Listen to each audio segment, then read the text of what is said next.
Hola a todos, bienvenidos a Santos en Camino. En este episodio tenemos aquí con nosotros a Miguel. Gracias, Miguel, por aceptar nuestra invitación. Y bueno, preséntate tú porque lo iba a decir yo, pero mejor que te presentes tú. Pues soy Miguel Echevarría, bilbaíno guechotarra, de Guecho, un pueblo a 12 kilómetros de Bilbao. Me casé con una mallorquina, Inquera, Victoria, hace 27 años y tenemos 3 hijos. Nicolás, de 22, va a cumplir ahora, Blanca, que va a cumplir 20, y Sofía, 17, que cumplirá 17 en breve. Y nada, soy psiquiatra, trabajo en el Son Yatzer. Y bueno, ¿y cuál es, o sea, qué te dedicas en Son Yatzer? Porque tú eres el jefe de Soy el jefe servicio. de servicio de psiquiatría del Hospital Son Yatzer, sí. Muy bien, entonces, bueno, vamos a empezar, ¿no? Porque al final tú eres psiquiatra, pero bueno, estamos en un podcast católico, tú eres un santo en camino, pues tú siempre has tenido fe, o esto te ha venido pues más tarde, o cuál ha sido tu momento de conversión. Bueno, siempre he tenido fe, sí. O sea, siempre he creído en Dios, sí. Vengo de una familia católica que nos habló de Dios desde siempre, desde pequeñitos. O sea, mis padres se preocuparon por ello, nos educaron en un colegio religioso que fue muy bueno, del que tengo muy buenos recuerdos. Y sí, la práctica religiosa estuvo en mi vida hasta que fui a la universidad, como algo habitual. Eh, lo que pasa es que era una práctica, pues, de cumplir una serie de cosas, de ir a misa los domingos, de rezar en una serie de ocasiones. No dudaba de la existencia de Dios, jamás he tenido esa crisis, lo cual lo agradezco. Pero bueno, era cumplir con mis 2, 3 cositas y ya está. Y luego, pues ya con el comienzo de la universidad, pues esto se fue abandonando y, y durante muchos años, pues ahí sí que hubo una época muy larga, de muchos años, de un cumplimiento muy gordo, porque cuando estaba a mi aire solo hacía mi vida, pues como no tenía que dar o demostrar nada a nadie o dar una imagen de nada a nadie, pues si me venía, no practicaba nada. Y cuando estaba en casa con mis padres o con mis suegros o con lo que sea, pues sí que tratar una imagen de niño bueno, pero solo desde el ámbito de dar una imagen, no le daba. Durante varios años, todo el tema de la práctica religiosa, pues estuvo bastante ausente en mi vida. Y la retomé, o la retomamos, Victoria y yo, cuando Nicolás, nuestro hijo mayor, hizo la primera comunión. Ahí, em, pues decidimos que cuando hizo la primera comunión, que no fuera la última, eso fue algo que nos dio luz, que no fuera su última comunión y que decidiera él cuando fuera mayor, pues qué hacer con su vida religiosa o no, ¿no? Pero darle la oportunidad que mis padres, pues que nuestros padres, porque a Victoria también se la dieron sus padres, pues tuvimos, ¿no? Y decidimos acompañarle a él y luego a Blanca y a Sofía a misa los domingos, que fue para mí una especie de tortura, ¿no? Porque los domingos suele haber fútbol, te apetece descansar y estas cosas, y entonces ir sin convencimiento, sin convicción a misa, porque sí, un domingo por la tarde, pues, pues se hace pesado, se hace bastante pesado, ¿no?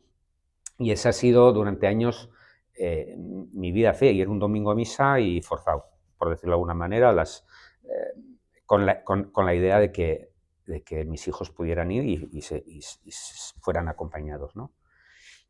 Y hay un momento crítico en mi vida, que es en el año 2013, en el que teniéndolo todo, teniendo dinero, teniendo un buen trabajo, siempre había estado bien posicionado en buenos puestos de trabajo, teniendo buenos hijos, teniendo mi grupo de amigos, viajando un montón. Es que no me faltaba nada, con una mujer maravillosa, eh, pues entro en un estado de vacío. O sea, las cosas que hacía no me llenaban nada. No era una cuestión anímica ni de depresión ni nada, porque yo seguía trabajando al ritmo que me tocaba, sin problema alguno, viajando, saliendo a cenar con los amigos. O sea, yo tenía la vida de siempre, pero tienes esa sensación de vacío y nada de lo que hacía me llenaba. Y no sabía qué es lo que estaba ocurriendo. Y fueron 4 años, 5 años para mí duros, súper duros. Y buscaba. Pero sí que es verdad que no buscaba en Dios ese sentido.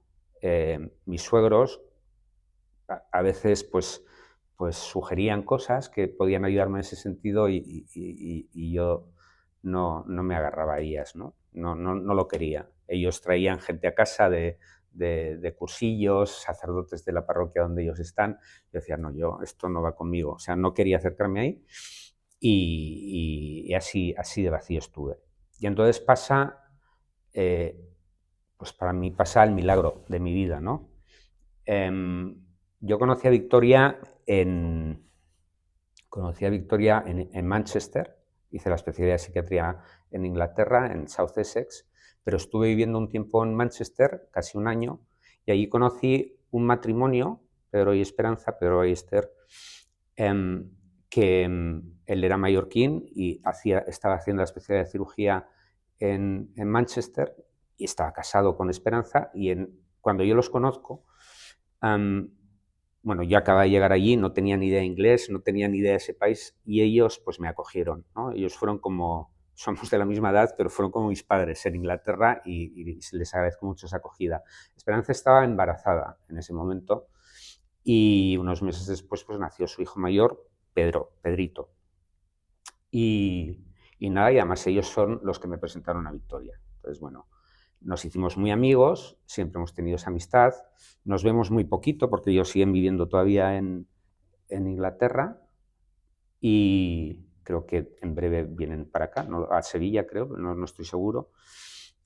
Pero bueno, esa amistad está ahí y cuando se puede, algún verano que vienen a Mallorca o lo que sea, pues nos hemos visto.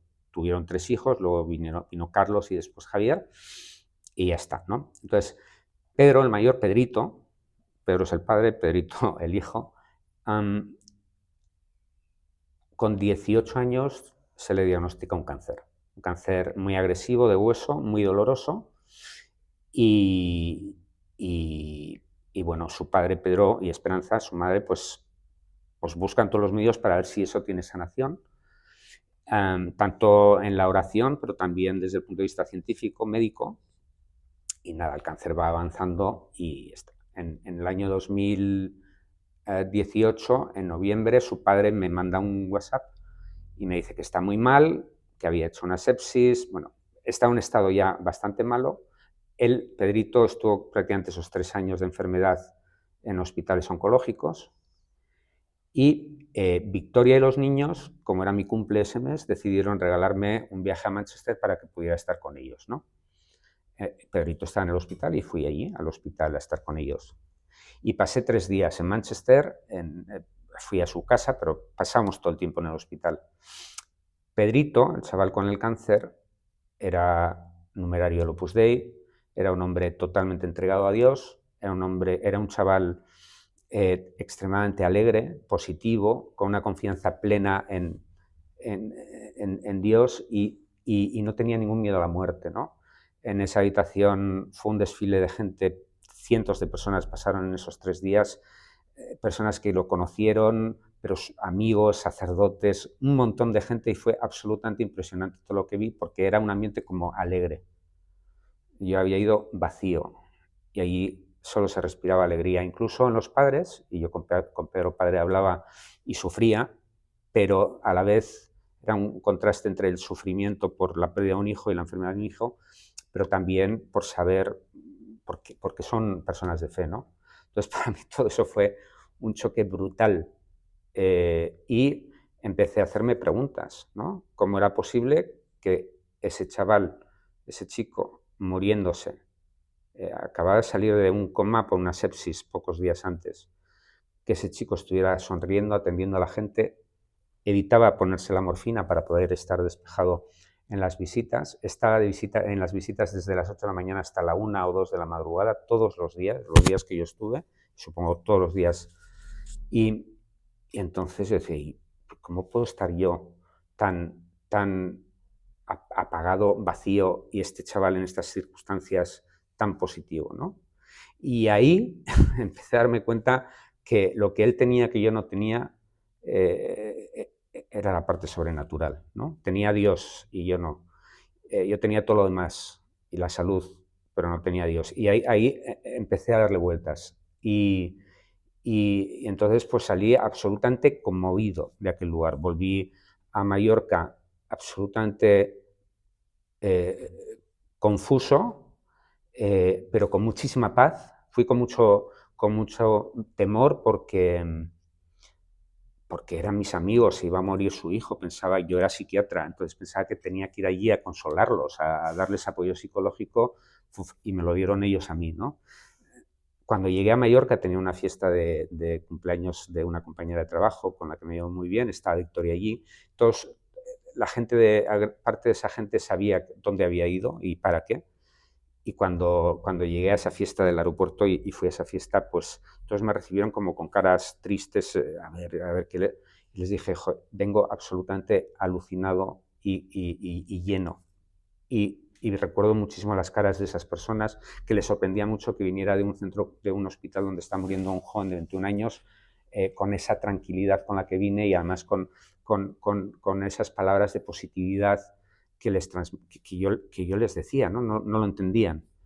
Un mes después muere Pedrito y Victoria y yo vamos al funeral a Manchester y todo lo vivido también en el funeral fue absolutamente alucinante, ¿no? Porque para empezar, yo no sé si había una treintena de sacerdotes celebrando la misa con el obispo, me parece que era de Leeds, que es el que la había confirmado, porque todos habían tratado con él, habían conversado con él y habían forjado una relación muy estrecha y una amistad. Me impactó mucho ver tanto sacerdote allí, pero luego la iglesia, que es la iglesia católica más grande de Manchester, estaba repleta. Allí había más de 1000 personas y había muchísimo personal sanitario uniformado. Las enfermeras en Gran Bretaña van, pues como en España antiguamente, con su uniforme de falda, su cofia. Estaban uniformadas, los médicos con sus batas.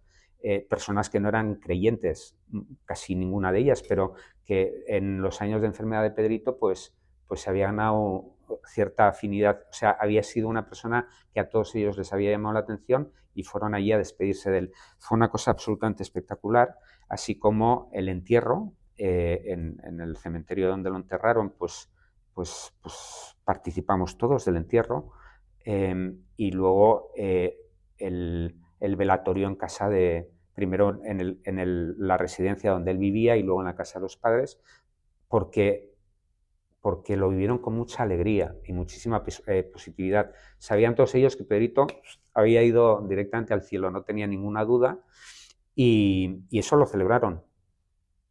Y te puedes imaginar el impacto para alguien que está tan ajeno a todo esto o tan lejano a todo esto. Y eso a los dos, a Victoria y a mí, pues removió muchísimo, ¿no? Yo ya tenía claro que ahí había una parte que no estaba en mi vida y que era fundamental, porque si no era incomprensible todo lo que había estado viendo, ¿no? Y cosas de la vida. Poquitos días después de esto, un amigo Tato Inechu, nos invitan a tomar un aperitivo a su casa y le contamos toda esta experiencia. Y Tato nos invita, Tato y Nechu, los dos, vamos, pero nos dicen, oye, yo creo que os puede venir bien hacer un retiro en Maús. No tenía ni idea de lo que era esta historia hasta ese momento, lo había oído un par de veces, pero absolutamente un desconcierto para mí. Pero después de lo vivido, y como Tato le tengo muchísimo aprecio y es un amigo del que me fío 100%, y me está hablando de que es sobre una cosa espiritual, dije, mira, no sé qué es esto, pero para adelante. Y ahí ya se encargó de hacer el resto el Espíritu Santo, ¿no? Y fue pues un vuelco radical en mi vida y en mi vida de fe, que se lo debo a Pedrito y a Maús. Pues qué bonito. O sea, es que estoy como, yo también conmocionada, ¿no? Con esta historia, porque además es lo que tú dices, ¿no? Como una persona que lo tiene todo, o aparentemente todo, ¿no? Que tienes trabajo, un buen puesto de trabajo, tienes estabilidad económica, tienes una familia maravillosa, ¿no? Como una persona que está aparentemente lleno, pues en un momento se siente vacío, y es que encima tú eres psiquiatra, ¿no? Que también es eso, ¿no? Que, o sea, hoy en día, pues la salud mental, ¿no? O sea, cuántos problemas de salud mental hay, y la salud mental es un tema muy importante, ¿no? Y a veces no se le da la importancia. Pero tú siendo psiquiatra, ¿no? Para ti eso debió ser como un choque muy grande, ¿no? Porque al final, pues a lo mejor tú eras más como, ¿no? Lo racional, lo que yo sé, ¿no? De la psicología al final, porque la mente, pues todo esto, ¿no? Pero que, no sé, que me parece muy chocante eso, ¿no? Porque mucha gente, yo creo que piensan que la fe está contrapuesta a la psicología de la persona. Yo creo que es muy compatible, ¿no? Totalmente, totalmente. Como lo es cualquier otra enfermedad y la fe, ¿vale? Lo que sí que es verdad es que creo que la gente ahora elige o hay una tendencia a elegir entre la psicología y la fe, y cuando se deben complementar las dos, incluso nosotros los profesionales. A mí me costó mucho tiempo entender que mi profesión en la ciencia de la psicología, de la psiquiatría, por supuesto, ayuda y mucho en las enfermedades psíquicas y en los problemas a nivel de adaptación bueno, de circunstancias adversas, ayuda muchísimo. Pero sí que te voy a decir que desde el momento en el que viví esta experiencia, la experiencia de Pedrito y Emaús, que yo la sitúo, Pedrito fue en noviembre del 2017, su funeral fue en enero del 2018 y Emaús yo lo hice en marzo del 2018. Y a partir de ahí yo sigo con mi profesión y sigo pues, como si fueran Dos compartimentos dos distintos, ¿no? compartimentos diferentes. Bueno, pues por un lado vivo mi profesión, por otro lado vivo mi fe, pero con el paso del tiempo eso ha ido confluyendo. Y tanto por mi experiencia clínica y por muchísimas de las cosas que veo, como por otros momentos en los que a través de determinadas situaciones, de personas, de determinados momentos, a mí he sentido como Dios me hacía ver cosas en las que esto tenía que ir en una misma dirección, en un mismo plano, ¿no? No siempre, hay enfermedades que no vas a meter la fe en sí como algo que ayude a la persona, una esquizofrenia, un trastorno bipolar. Hay determinadas enfermedades pues, que necesitan pues, sus tratamientos farmacológicos, sus terapias y demás, y terapias ocupacionales y un trabajo de reinserción. Pero luego hay otros muchísimos problemas que son los que vemos más comúnmente, problemas de trastornos anímicos o trastornos ansiosos que responden a situaciones adaptativas, a situaciones que vivimos cada uno de nosotros en nuestro día a día y que nos llevan a sufrir desde el punto de vista psicológico y psiquiátrico, en el que hay, yo personalmente he percibido que para mí ya nuestras herramientas muchas veces no son suficientes. Noto como muchas personas el problema en el que se han metido, el que no pueden salir y que les genera tanto dolor, tanto sufrimiento psíquico, tiene que ver precisamente con esa ausencia de algo importante en su vida. Para mí, desde luego, es Dios y todo lo sobrenatural, pero es que ves en la gente, además de esa ausencia, pues ausencia de amor, ausencia de metas, de objetivos, no lo sé, esa es la ausencia de... Claro, y además como que esto, ¿no? De lo que estamos hablando, ¿no? Que tú dijiste, me encuentro yo vacío y veo a estas personas que están pasando por una situación, ¿no? Como trágica, porque perder un hijo con 21 años, ¿no? O que tu hijo tenga que sufrir una enfermedad por 3 años y estar en una habitación de hospital y que ellos lo vivieron con alegría, claro, eso genera un choque, pero, ¿no? Eso me hace pensar, ¿no? Como, ¿en qué mundo vivimos y qué es lo que nos vende el mundo, ¿no? Como receta de éxito. Porque veo que luego, pues esto que nos vende el mundo de esto, tienes que hacer esto y esto y esto y serás feliz, luego no te da la felicidad, ¿no? Y luego ves que en situaciones de sufrimiento, la alegría y el sufrimiento son compatibles, ¿no? Entonces eso me hace pensar mucho y... Nos ha vendido para mí, una falsa felicidad. Cosas que te generan satisfacción, que te generan placer, que te generan, bueno, un momento agradable, que es muy, muy temporal, como si fuera la verdadera felicidad. Y yo personalmente pienso en absoluto, por mi vivencia en mis propias carnes, pero también por lo que veo en gran parte de los pacientes a los que atiendo, ¿no? El dinero, la salud, una buena posición, te pueden dar tranquilidad, lo puedes disfrutar muchísimo, pero efectivamente tú tienes razón que en el momento en que las cosas se tuercen, eh, nada de esto te aporta absolutamente nada, ¿vale? Y luego, incluso no se tienen por qué torcer. Yo entré en un estado de vacío sin que se torciera nada, no se me había torcido nada, pero tal era el vacío que llegué a aborrecer mi trabajo. O sea, durante un tiempo de 4 o 5 años me costaba muchísimo tener que desarrollar mi trabajo, escuchar los problemas de la gente, pero yo los tenía para mí mismo. Yo ya no me sentía bien conmigo mismo como para tener que escuchar los problemas de los demás. Y, y eso me llevó, por ejemplo,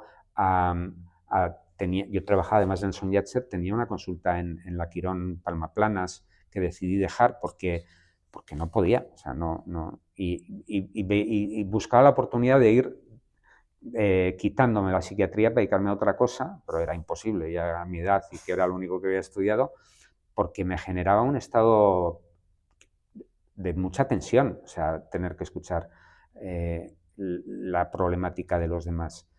Sin embargo, tú has dicho, la gente, o sea, los familiares y amigos de Pedrito vivían con alegría esto. No, o sea, sufrían. Claro. Su padre tuvo un gran sufrimiento.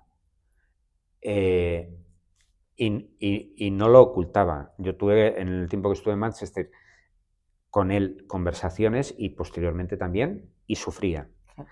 Pero ese sufrimiento lo supieron llevar con mucha paz y sí, alegría. Claro. ¿De acuerdo? Claro, porque el Pero sufrimiento no no... te lo quita nadie, al final somos humanos y sufrimos, vamos, enormemente y además cuando es de un ser querido, el sufrimiento no te lo quita nadie, ¿no? Pero depende de cómo vivas ese sufrimiento, ¿no? Porque si lo vives de la mano de Dios, ¿no? Como Pedrito, ¿no? Pues el sufrimiento se lleva de otra manera.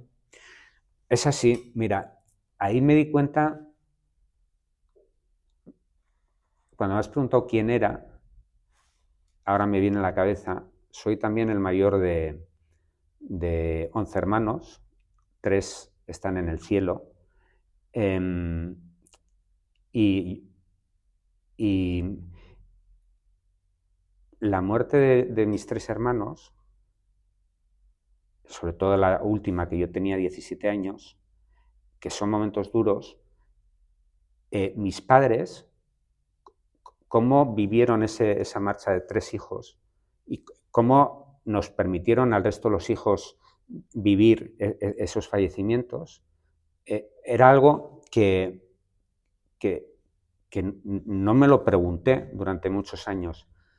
Pero cuando vi a Pedrito y cuando hice Maús, entendí que si mis padres habían estado o nos habían dado esa alegría y ese soporte que durante, bueno, todos los años que estuvimos con ellos nos dieron, era por la fe que tenían, era por la confianza en el Señor que tenían. Eh, eh, y supe del dolor que fue eso y seguía siendo porque un par de años después de hacer yo Emaús, en una conversación con ellos, con mi padre, en una comida, le hice esa pregunta. ¿Cómo habían gestionado el sufrimiento de la marcha de mis 3 hermanos? Y mi padre se puso a llorar y me dijo, Dios, pero habían pasado 30 y pico años desde la muerte de la tercera, de Marta, y mi padre todavía llevaba ahí ese sufrimiento. Y sin embargo, en ningún momento había condicionado su vida y desde luego habían tenido una forma, una actitud hacia nosotros muy serena, de mucha paz y siempre hablando de Dios, lo cual agradecí mucho, ¿no? Porque parece como que, no, bueno, lo han superado y lo han llevado tan bien porque consiguieron distanciarse de ese sufrimiento y abandonarlo.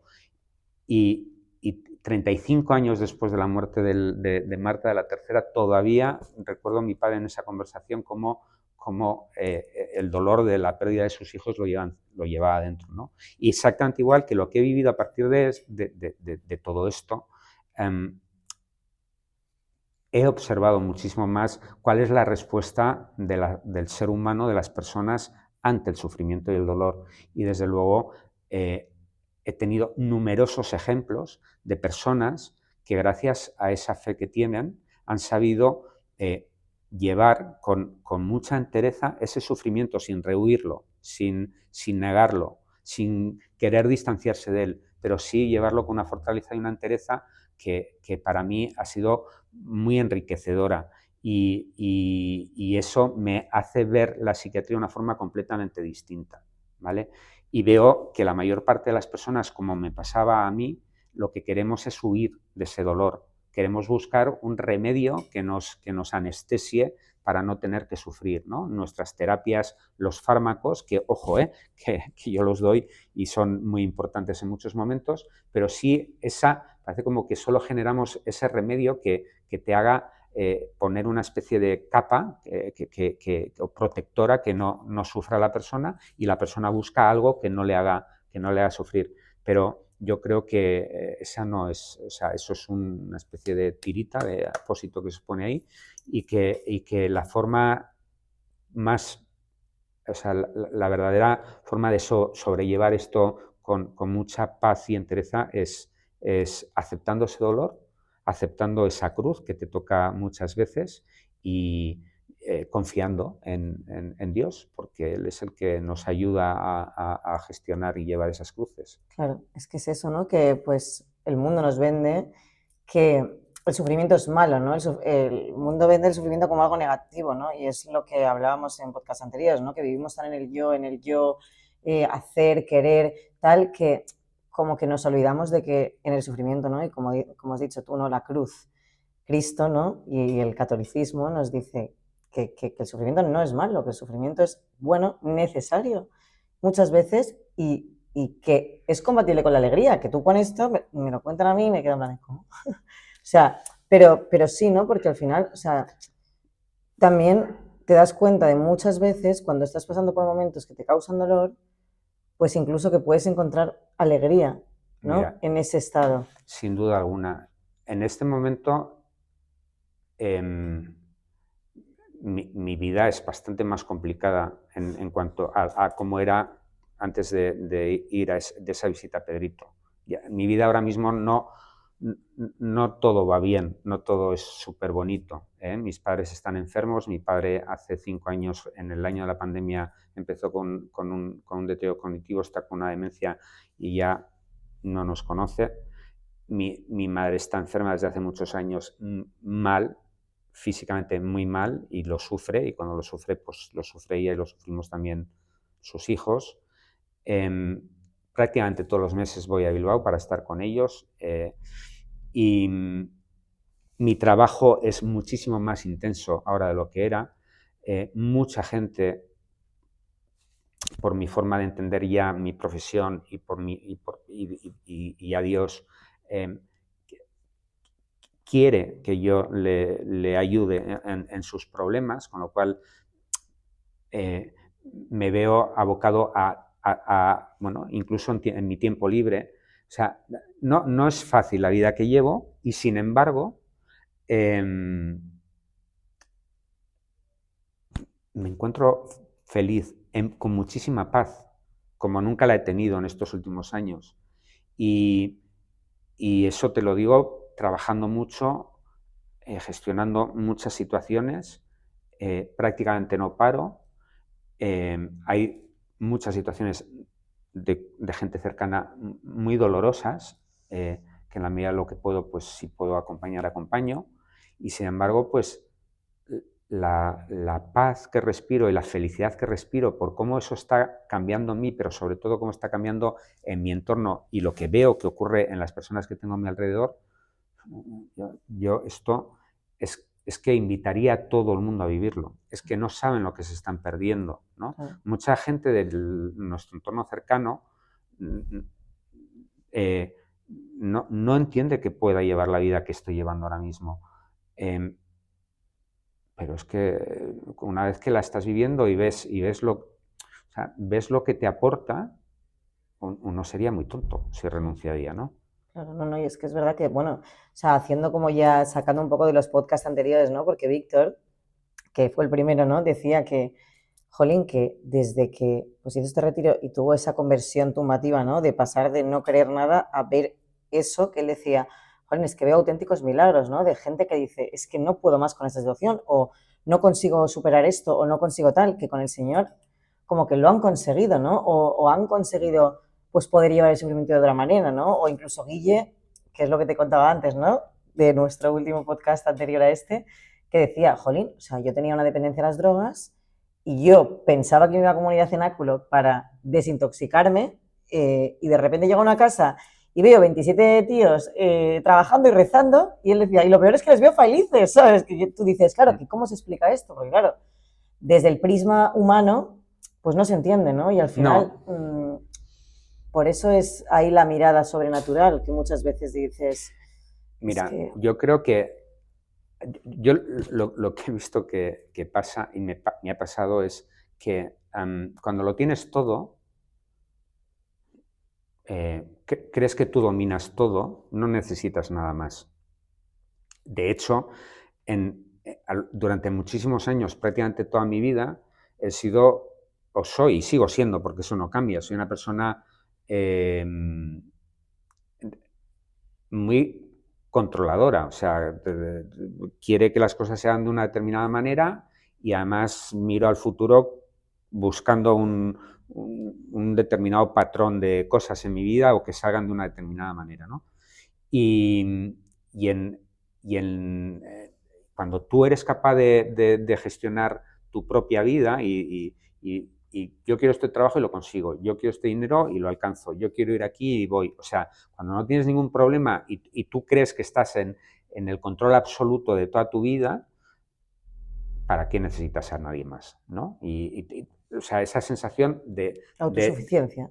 sí, sí, autosuficiencia, de creerte tú mismo Dios. Para mí, yo me creía el mismo Dios, ¿vale? Y gestionaba muchísimas cosas. Todos los viajes familiares los organizaba yo.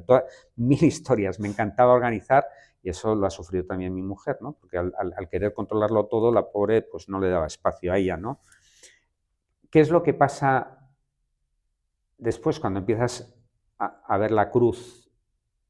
Bueno, ya son situaciones que a ti se te empiezan a escapar, ya no las controlas tú. Tú ya hay enfermedades que ya no las dominas tú, o puedes tener un problema con un hijo, como me ocurre con personas cercanas, problemas serios con sus hijos que ya no los controlas tú, la muerte ya no la controlas tú, un bichito así, la pandemia, descontrol mundial, ya no lo controlas tú. O sea, tantas cosas que se te empiezan a ir de las manos, que yo, con todo lo que me ha pasado y que he contado antes, empiezo a ser consciente eh, que, que o suelto cuerda, o si pretendo tener un control de todo, me voy a desesperar, ¿vale? Pero soltar, ir soltando y dejar ahí que no sabes quién tenga que gestionar todo eso, si no tienes dónde agarrarte, no eres capaz de hacerlo, ¿vale? Claro, el tener la seguridad, empezar ya, pues porque luego, además de ese encuentro que tuve con Dios, esa conversión, por mucho que venga una familia católica que sembró una semilla en mí muy potente, pues entiendo que ese año 2018 lo vivo como un año de una conversión profunda. A partir de ahí, bueno, pues yo he tenido una vida de crecimiento a nivel espiritual en mi vida de fe y en ese crecimiento me he ido dando cuenta de que soy poquita cosa, o sea, y que domino lo justo y que la Claro. mayor parte de las cosas se me escapa. Y cuando he aprendido en gran parte a decir, mira, allá en mi diálogo con Dios, a decir, tú me has puesto esto aquí, empieza a ayudarme a gestionarlo porque yo no sé cómo hacerlo, a descargar y a delegar en Dios esas circunstancias que antes tanto me desgastaban y tanto tiempo me llevaban y tanta ansiedad me generaban, y ahora lo dejo ahí. Joder, la paz que me genera es tremenda. Y lo curioso, muchas de ellas salen solas y otras no salen como me hubiese gustado, pero sí soy, ahora entiendo las circunstancias de la vida, también las entiendo, que Dios tiene una voluntad y no necesariamente va a ser la que yo tengo o la que yo quiera, como pasó, por ejemplo, con Pedrito, ¿no? Bueno, supongo que nadie quería que él falleciera, la voluntad del Señor fue que falleciera, pero lo que ha generado la vivencia de ese chico antes de su enfermedad, durante su enfermedad, su muerte y después de la enfermedad, o sea, lo que ha supuesto a nivel de empuje y cambio de tantas vidas, Claro que a raíz de su muerte, ¿no? Como que milagros, ¿no? Después de todo esto, de ver gente que se convierte o de gente que cambia su vida. bueno, lo que ocurrió conmigo Bueno, es un claro, o sea, milagro. un O milagro sea, cuando ella vivía, claro, o sea, que para dices mí tú, es un milagro, ¿vale? No es un milagro de que el sol se ponga claro, bueno, a dar pero, vueltas, claro, claro. pero la transformación que me generó en 48 horas a mí de cómo estaba, cómo estuve los 5 años previos a ese momento, para mí es un milagro, a través de ese chico, de Pedrito, ¿no? Y Pedrito está ahora en proceso de beatificación, es decir, ya habrán reportado favores, milagros, están en ello y yo no tengo ninguna duda. Ah, O sea, a mí ya nadie me tiene que convencer hombre, que ese claro, chico es porque santo, porque en mí obró un milagro, algo que no se podía hacer de otra es manera. muy Y fuerte. cómo cambió mi forma de ver la vida y de afrontar la vida y de entender el sufrimiento y el dolor, yo no me lo explico. Hubo un cambio de chip con una perspectiva sobrenatural que no tenía antes. Y eso para mí no es un milagro, Qué bonito. ¿no? Y bueno, Pues muchas gracias, Miguel. La verdad es que ha sido una conversación. Me he quedado como, jolín, que, o sea, yo de verdad es que tengo aquí invitados que vienen a hablar, pero no me dejo de asombrar. Esto para mí también es como una conversión constante, ¿no? Esto que dicen que la vida cristiana, pues como que cada día te conviertes, ¿no? Es una conversión diaria y pues yo escuchando, ¿no? Este tipo de testimonios a mí me llena un montón y me aumenta la fe porque digo, joder, es que el Señor está ahí y cuando quiere actúa, ¿no? O sea, que tú dices, yo llevo 5 años tal y en un momento tal te encuentras en esta situación que tu familia te regaló un viaje, que tú dices, claro, que no se explica, ¿no? Humanamente, que no, no, solo... no. No, lo único que hay que abrir ese corazón, ¿no? Yo creo que si no, Dios está ahí, se va a manifestar. Yo en Emaús me di cuenta de tantos momentos en los que él estaba a mi lado y yo había estado absolutamente ciego.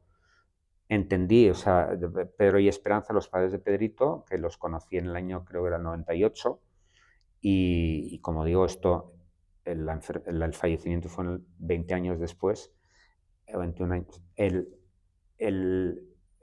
Habían estado en mi camino, luego, pero pues como un matrimonio más que conoces a lo largo de tu vida, muy simpático, muy majo, pero no, Dios sí había estado trabajando ahí para ponerlos en aquel momento, porque eso tiene unas consecuencias, o sea, tiene una trascendencia importantísima en mi vida posteriormente. Tú no lo sabes, y como él, pues tantas personas que ha ido, puso, que fue poniendo y que sigue poniendo. Desde entonces en mi vida podría poner millones de ejemplos de personas de las que estoy profundamente agradecido. Em, a- a- Mira, uno de los problemas que tenemos es entender o la fe, tratar de buscar una explicación lógica a la existencia de Dios desde el punto de vista racional eh, eh, y la gente que no entiende que alguien solo por tener fe pueda creer en algo solo por una cuestión de fe porque no la tienen. Pero a mí me parece muy curioso porque yo tengo fe y creo en ese Dios, pero es que además quizás porque soy psiquiatra y también busco explicaciones a las cosas y entenderlas como buen médico, esa racionalidad me la va mostrando constantemente en las personas, en muchas personas, en el comportamiento de esas personas para con los demás o en sus respuestas ante situaciones verdaderamente difíciles, cómo se manifiestan, cómo se aproximan a mí, cómo se comportan. Yo veo a Jesús ahí.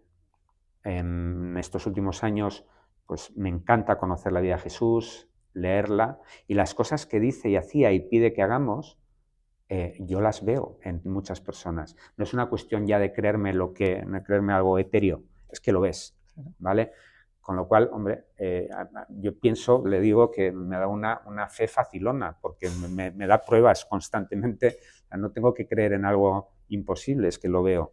Y me parece verdaderamente una gracia, un regalo fantástico, o sea, maravilloso, ¿no? Del cual estoy profundamente agradecido. Y lo veo en muchísimas personas. En ti, con este podcast, por ejemplo. Gracias, Miguel. De verdad, gracias por venir. Pero sabes que no te puedes ir sin contestar 2 preguntas. Primera, como esto es Santos en Camino, y lo pone la taza, estas tazas chulonas que no dijimos nada el otro día, pero hay nivel, Maribel. ¿Esta se la lleva el invitado? Sí. Merchandising, esto no está en venta, ¿eh?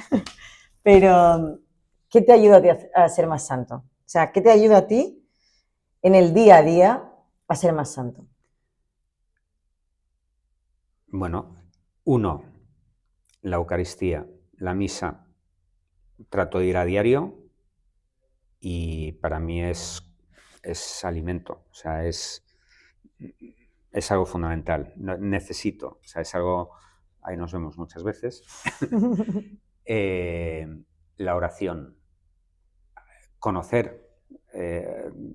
Para mí ha sido maravilloso es maravilloso pasar esos ratos con él, hablar o no hablar, escuchar, estar, conocer, pues como cualquier otra relación, ¿no? Como fue mi relación con Victoria, y estar tiempo con ella y conocerla poco a poco, enamorarme cada vez más, y así lo siento en la oración.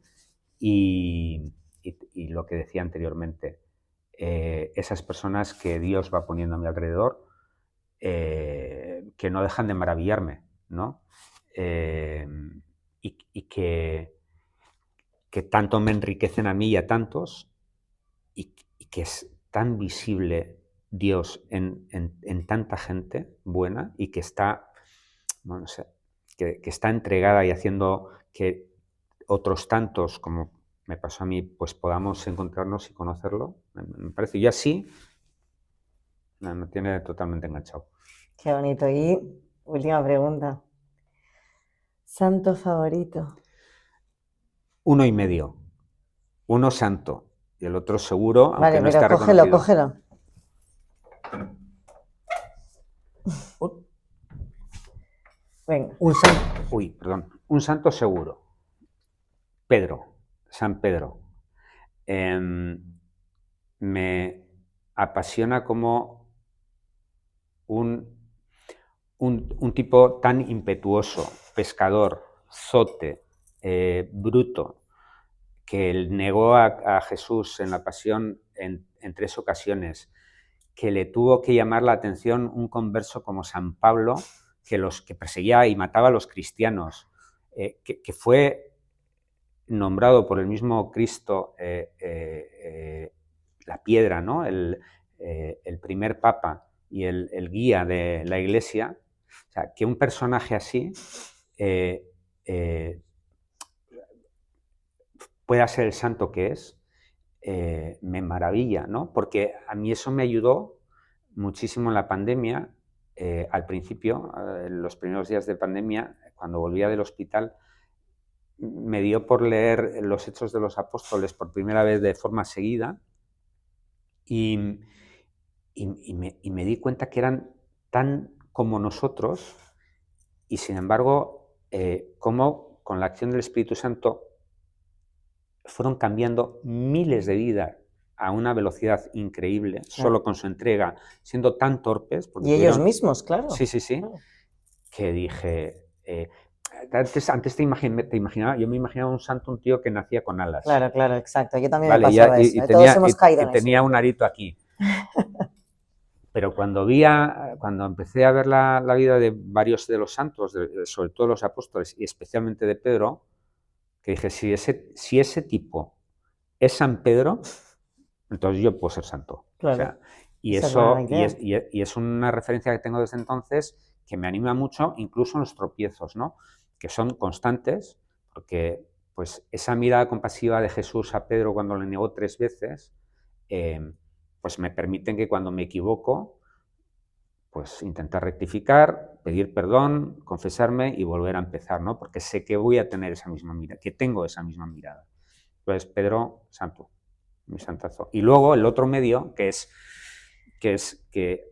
está en proceso de beatificación, que para mí seguro es santo, Claro.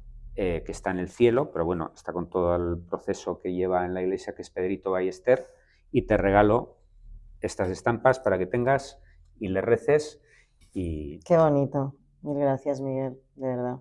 Súper especial. Gracias a ti. Pues muchísimas gracias, Miguel. Y ha sido un placer tenerte aquí en Santos en Camino y vamos a seguir caminando pues todos juntitos. Nos vemos en el próximo episodio. Queremos ser santos.